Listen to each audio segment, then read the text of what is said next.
Lockie Wiggle, I'm a little bit starstruck. And if I could communicate to her that I'm on a Zoom with you, she would lose her mind. We're currently on a Wiggles detox because nothing else will suffice. She just wants to listen to the Wiggles. Hi, I'm Linda Marigliano and welcome to Access All ARIAs. It's part of ARIAs Week, which of course is presented by Mitsubishi Motors. So I'd like to first off acknowledge the Gadigal of the Eora Nation, the traditional custodians of the land. I pay respect to the elders, both past and present. So today, during this panel, we are speaking to all of the nominees of Best Children's Release for the year. So congratulations! Yeah! It's been a huge year. We're going to be talking about not only making music in 2020, but also about what it is like specifically honing in and making music for children, which I think is a deceptive sort of genre. So I want to get into it. Let's start off with something positive. Maybe Lockie, our Wiggles representative that's here today, how do you think 2020 has impacted your creativity in terms of your musical process? I feel like it's been helpful in a way because we've had time to stop and look at everything. We have been on the road non-stop for about eight years, and you suddenly get a chance to stop and realize that, wow, there's some things that could really change or you could do better. And I think it's been a real positive in a really negative time. I've really enjoyed, in the first wave of lockdown, actually, the homeschooling. I realized that school is quite exhausting for my 7-year-old, and I don't get the best of him at the weekends. He just wants to flop around in his pajamas and watch his tablet and eat snacks. So during the week, I really got to see him at work, like his creativity, and we got to explore all these amazing stories. And I think I'll look back on that time with great fondness for many years. Like Luke, I'm really thankful for getting time with my daughter that I was due to be on tour for so much. I genuinely feel embarrassed by how much I was going to be away and how much I just assumed that was okay and normal. What do you all think in terms of how the music industry will bounce back? I think there might be a greater appreciation for live music and video clips and just being surrounded again by art. It's going to probably require quite a bit of creativity just to make sure that we can get out there. We might need to play to smaller crowds, smaller rooms, who knows? I think the localization of music is a really exciting prospect. I'm hoping that there's a downsizing of all of the major artists so that there's more local touring and more intimate performances and shows and appreciation of a local scene. The Diversity record wouldn't have been made if it wasn't for the opportunity to sit and breathe. Exactly, and it's exactly what we want for our children. It's be bored. The space around boredom is where the creativity happens. Do you think that you have to be a parent to write kids' music, or do you think that it blossoms out to whoever? For me, I was sort of surprised by what I felt when I became a dad. I vividly remember this. It felt like someone had gone inside my heart and opened up a door to a giant room I didn't know was there and just switched on all the lights and said, surprise, this is actually your heart. I mean, that's where the kids' music comes from. I never had that before. I never had that ability to channel that energy because it just wasn't there. Being a parent is such an immersive role that creative people often, when they become parents, find themselves navigating their way to make products for children. But I think they are tapped into their inner child. They respect children's intelligence and creativity. And then the products that they will produce will speak authentically to children. And that's the essence of children's music. Some of ours also came out of desperation of getting them to go to sleep or to calm down. A huge element of letting go that happens when you're a parent. It's letting go of the image, and it can be dorky and it can come across a bit uncool or whatever. And so when you have kids, your kid just sees you as the silly idiot singing, dancing, lunatic that you are. And so you realize that they're they're the audience and they're the most important people to worry about and not worry about what other people think. You have come from backgrounds where you write music that exists in the adult space, but what has it been like pivoting to aim it for children? We set out to kind of make music for kids, but also for parents. We wanted to try and make music that I thought if I could take away the vocals, the actual music would sound sonically a little bit more like something I would want to listen to. So we were trying to bridge that gap between child and... We still want to play Splendor. That's basically it. We want to play...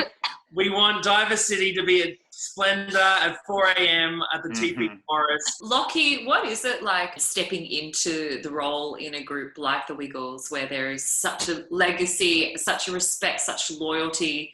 It's massive, and on a songwriting side, where I'm still working it out. Coming from music theatre, I've learnt more from Anthony in the last 7-8 years than I could have ever hoped to have learnt, I think, about music writing just in general. Share us a tip, Lockie. Come on. Yeah, come on. Come on, hit us with a tip. Throw us a bone. Yeah, come on.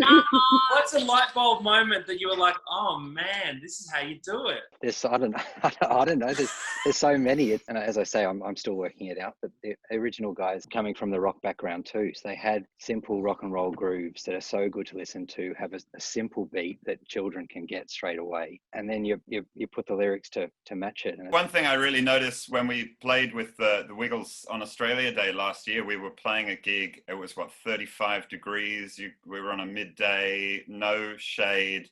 You guys are so fit.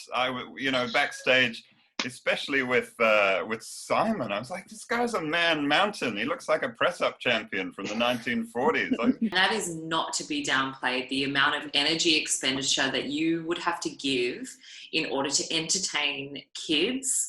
Not just as a parent, but as like a hired entertainer is incredible. Give us some tips. What do you all think makes for a really great kid song? I always think back to what I connected with as a child and what resonated with me. I have this really vivid memory of driving in my mum's old Datsun, listening to the A side of Noni Hazelhurst's Whisper and Shout.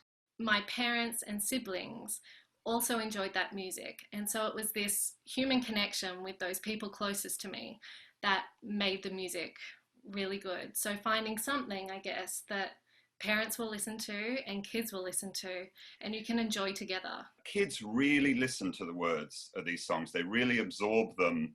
They get to know them, and they're learning about the world through the words of the song. So even though you want to focus on the singing and being melodic and musical, it's absolutely essential that you hear every single word. We feel that like using words that maybe they don't know yet is good as well, because kids just learn from being around adults all the time in normal conversation. You know what I mean? And in normal conversation, you're using normal words to your partner or whatever, to people in the street. And that's how they're learning language all the time. I have a lot more sort of self-criticism and uncertainty when I'm writing for adults, actually. I find that the kids' stuff is very instinctive.